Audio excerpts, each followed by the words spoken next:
दोस्तों नमस्कार। एक बार फिर से एक नए वीडियो में आप सभी का स्वागत है।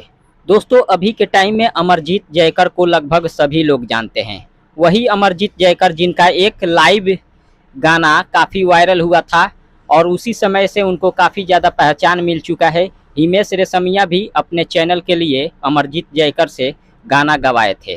और कल आपको बता दें, अमरजीत जयकर खेसारी लाल यादव से मिलने के लिए मुंबई पहुँचे थे और खेसारी लाल यादव से मुंबई में खेसारी लाल यादव के आवास पर मिले हैं, जो कि आप लोग देख सकते हैं। इस तस्वीर को खुद अमरजीत जयकर भी शेयर किए हैं और खेसारी लाल यादव भी शेयर किए हैं, फेसबुक के माध्यम से पोस्ट किए हैं, जो कि आप लोग देख सकते हैं तस्वीरों में।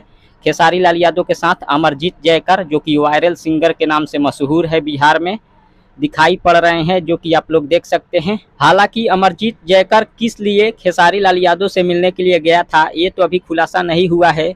हो सकता है बहुत जल्द खेसारी लाल यादव के गाने में या फिल्मों में अमरजीत जयकर को गाने का मौका मिल सकता है। फिलहाल आगे कोई अपडेट आएगा तो मैं तुरंत वीडियो लेकर आऊँगा। मिलते हैं अगले वीडियो में। धन्यवाद।